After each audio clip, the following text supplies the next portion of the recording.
acho que a partir de agora vai se criar um clima que tem muito a ver com a postura da Mancha Verde nisso. Né? A gente viu o Paulo Serdã dando entrevista para o Benja.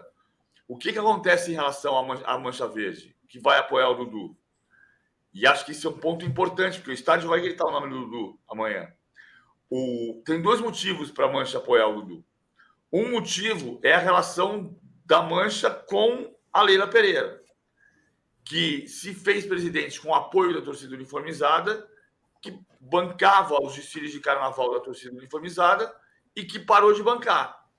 E isso criou uma crise entre Mancha Verde e Leila Pereira. A outra razão é que, por mais que se diga que há uma grande rivalidade entre Palmeiras e Flamengo hoje, que é uma rivalidade muito mais de torcida uniformizada do que do torcedor comum da rua, existe, mas o torcedor comum é rival do Corinthians. A grande rivalidade de torcida uniformizada é Mancha Verde e Máfia Azul. Então, a Mancha não queria ver o Dudu, que vai às festas da Mancha Verde, que no mês passado estava numa festa da Mancha Verde, indo em festas da Máfia Azul, virando um símbolo da Máfia Azul. Isso vai fazer a Mancha, que é a parte que mais grita no Allianz Parque, gritar muito o nome do Dudu amanhã. Isso vai fazer parte do repertório da readaptação ou da tentativa de recolocação do Dudu como ídolo do Palmeiras. Então, com a torcida, por enquanto, está de boa, né? Torcida organizada, pelo menos. E com a diretoria, Hernan? Com a diretoria, a questão toda é: o Dudu só tem um caminho. É o que a direção coloca para o Dudu nesse momento. A partir do momento em que ele decide ficar, a direção só pensa, a direção e também a comissão técnica do Abel. Um caminho, responde no campo. E aí o Dudu vai ter que ser esse cara que vai ter que responder dentro de campo. Tá aí, ó. Dudu vai ter que correr e marcar lateral. Não sei se isso é uma opinião ou se é algum off de informação. Eu não li essa matéria. Enfim, mas o que eu... Acho que o Abel falou um pouco isso na entrevista, né? Ele falou que deu a entender, assim, que é isso. Que se, é a filosofia que ele tem, né? Todo mundo tem que voltar para marcar no time dele. E a Leila Pereira, quando externa a situação, quando diz que ele tem que cumprir um acordo, quando coloca, entre aspas, uma exposição de tudo que aconteceu, ela está no papel dela de presidente do Palmeiras, de comando. O Palmeiras é um clube que tem comando nas mãos da Leila Pereira. Isso não falta no Palmeiras desde Paulo Nobre, Maurício Gagliotti, Leila Pereira. É um clube com comando. Existe uma voz ativa que dá ordens. E a Leila Pereira fez isso. Ela externou a decisão dela como presidente. E a partir do momento que o Dudu decide ficar no Palmeiras, decide continuar a sua história no Palmeiras e não ir para o Cruzeiro, agora a bola está com ele. E existe uma questão física que é importante citar, porque o Dudu não vai entrar em campo, não é videogame, não é entrar em campo e ser aquele Dudu extraordinário que a gente viu nas últimas temporadas. É um jogador que tem 10 meses de recuperação de uma lesão grave, LCA, com cirurgia e tudo. Então, assim, o Dudu vai ter que ser aos poucos, vai ter que ter paciência, resiliência e vai ter que ter bola dentro do campo. E é o que resta para ele nesse momento. Mas a questão toda foi resolvida internamente. E a relação dele com os outros jogadores do elenco tá tranquila também, PVC? Não, então se sabe sim. Os jogadores não têm razão para ficarem bravos com o Dudu, porque ele tomou a decisão de ir embora e depois mudou de opinião. Quem tem razão é a Leila. Porque, em outras palavras, o que a Leila disse na entrevista coletiva de segunda-feira, na entrevista coletiva não, na entrevista exclusiva, né? Mérito da Joana de Assis, que fez a entrevista, o que agendou a entrevista, o que a Leila disse, em outras palavras, foi: não se trata da decisão dele apenas, trata-se de eu ter empenhado a minha palavra. Eu empenhei a minha palavra porque ele pediu para ir embora. Então, esse ponto é muito importante. Você toma uma decisão que envolve outras pessoas. E a Leila disse, em outras palavras, isso mesmo. Depois ela disse: o negócio é bom para todo mundo, O Palmeiras não estava fazendo a conta. O Palmeiras fez a conta quando o Dudu entrou na sala do Anderson Barros e disse: eu dei uma proposta, eu quero ir embora. Aí falou: peraí, quanto é? 4 milhões de dólares, 21 milhões de reais. Eu vou pagar para você nos próximos 18 meses em torno de 36 milhões de reais. São 57 milhões de reais que eu vou ganhar com essa história. E você vai ganhar X a mais do que você ganha. Mas por que você fez essa conta? Só fez essa conta porque o Dudu forçou a fazer a conta. E aí a Leila empenhou a palavra dela. Em outras palavras, o que a Leila disse e foi. É a minha palavra. Eu falei que estava vendido. E aí tem que voltar, porque tem uma outra Anderson... palavra, tem um contrato. Perdão. Anderson Fernandes diz aqui, a Leila foi top nessa, tô com ela. Eu acho que a Leila dá um exemplo como gestão nessa questão de falar com a torcida, né? De falar abertamente o que está acontecendo, de não deixar a torcida sem resposta, sem saber o que está acontecendo. Agora, a Bia Romero pergunta aqui, a questão é, o Abel vai escalar o Dudu e deixar ele provar em campo o PVC? Eu acho que vai, à medida em que o Dudu tem a condição física ideal. Você não vai colocar o Dudu em campo contra o Bragantino se ele tiver 30 minutos para jogar.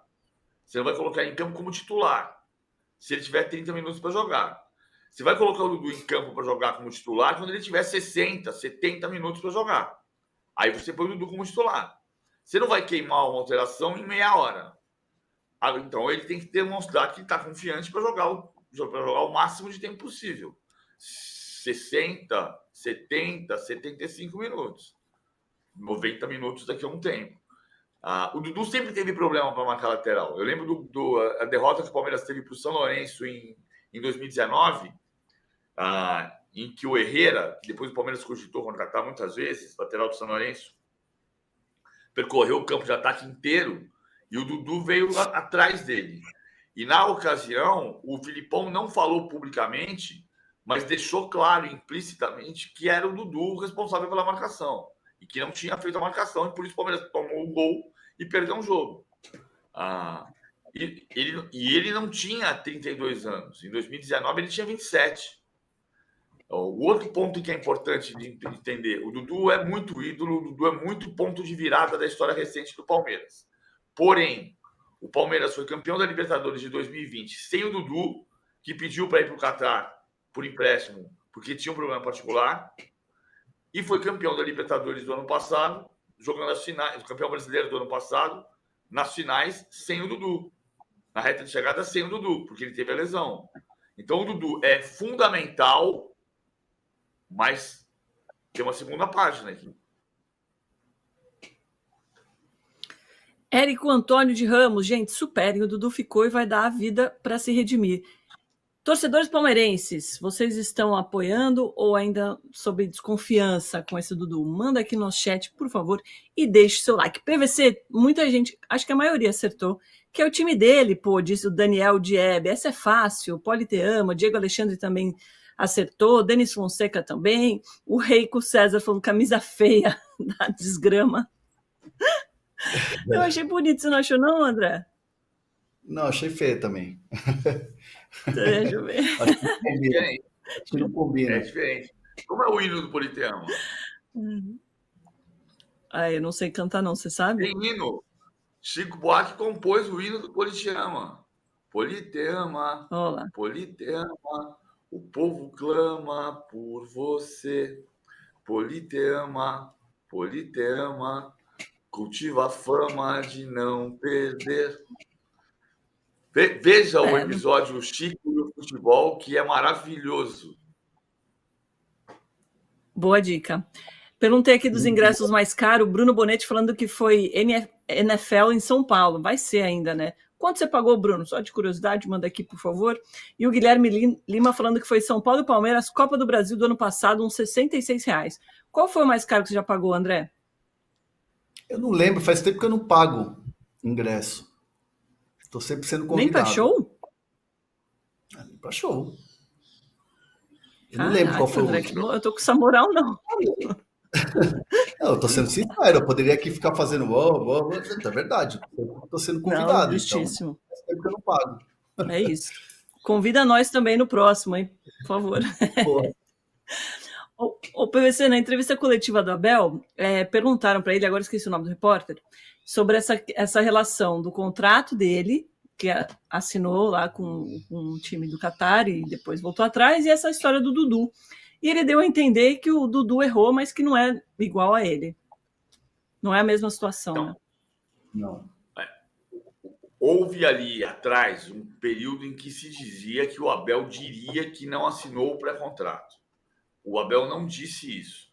Eu procurei o time do Qatar, o Al-Sadd, e o Al-Sadd também não quis se pronunciar sobre isso. Internamente no Palmeiras, o que se diz é que sim, que ele assinou o pré-contrato. O que torna semelhante a situação do Dudu com o Abel. O erro é de família parecida. Não significa que as decisões tenham que ser iguais.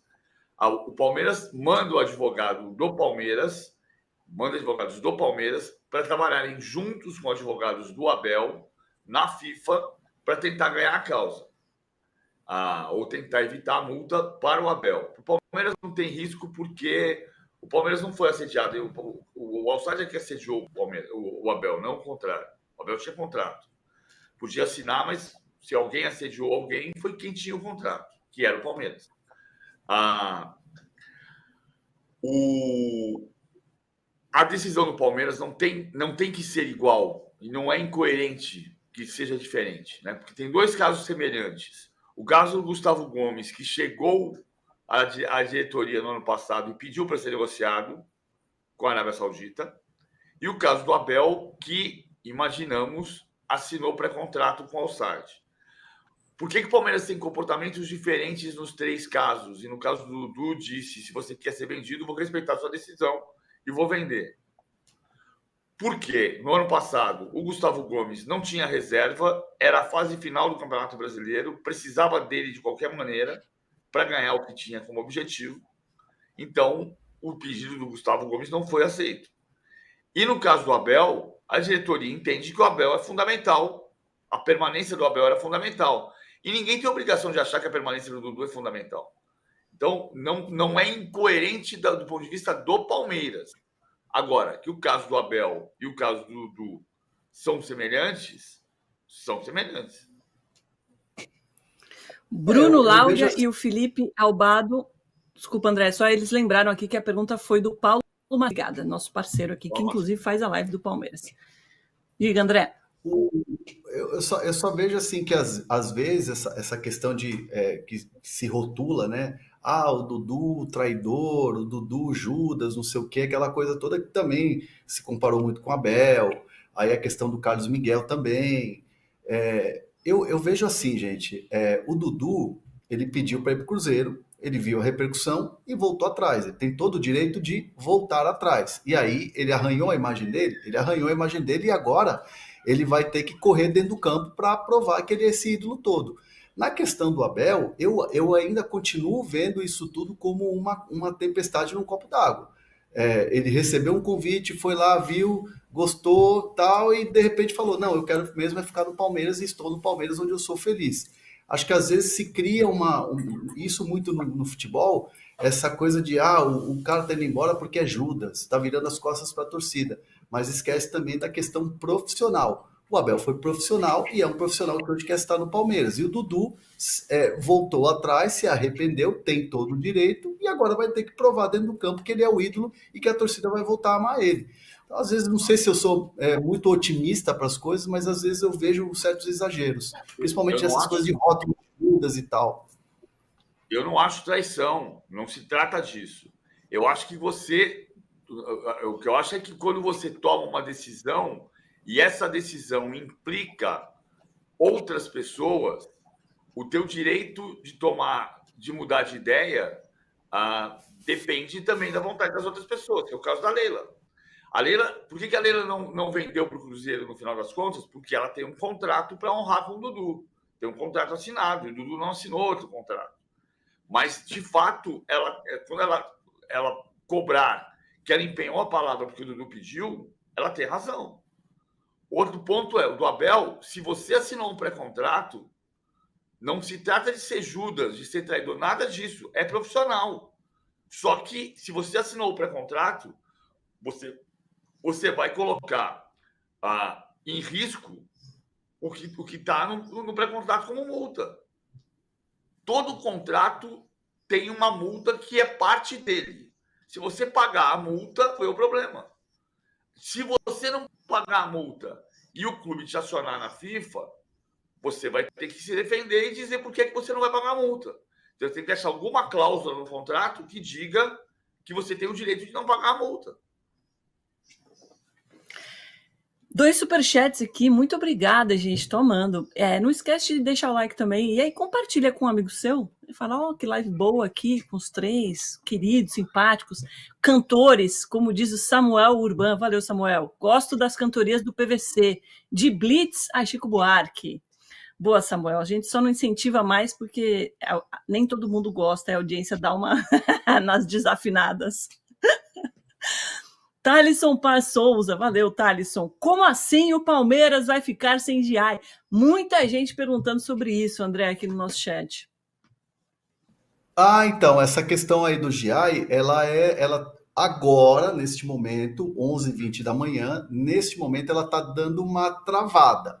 Por quê? Porque numa negociação é absolutamente normal você ter a comissão do empresário, a comissão do intermediário. O intermediário funciona assim como um corretor de imóveis, né? Eu quero uma casa assim, assim, assim, eu vou arrumar essa casa para você e eu ganho uma comissão. Então, assim, essa divisão de comissões para intermediários e empresários, ela ainda está sendo discutida. E aí ela deu ali um entrave. No Palmeiras, eu falei agora cedo com pessoas do Palmeiras, me garantem que é uma questão deles resolverem lá, mas que nada vai atrapalhar o plano do Palmeiras de contratar o jogador, ao otimismo. Eu até ouvi assim de uma fonte, os argentinos às vezes são meio enrolados, meio complicados de se negociar. E do lado argentino, também existe a situação de tipo assim, queremos resolver para que o jogador vá logo para o Palmeiras. Então, assim, não vou dizer que está travada a negociação, mas ela deu uma enroscada, mas o Palmeiras segue totalmente otimista que vai contratar o jogador. É aquela velha história, a janela vai abrir, daqui a pouco o Abel quer que o jogador esteja já na academia de futebol. E esse tipo de situação é imbróglio burocrático. Às vezes chega a melar a negociação. Eu já vi comissões, esses detalhes, dar uma esfriada no negócio e o negócio não acontecer. Mas não me parece ser o caso do Giai no Palmeiras, porque o que eu ouvi da minha fonte do Palmeiras é que isso é chatinho de se resolver, é burocrático, mas que vai acontecer e o jogador vai para o Palmeiras. E deve acontecer nos próximos dias ou horas. Isso está sendo feito agora, isso está sendo resolvido agora. É uma questão que o Palmeiras quer matar logo.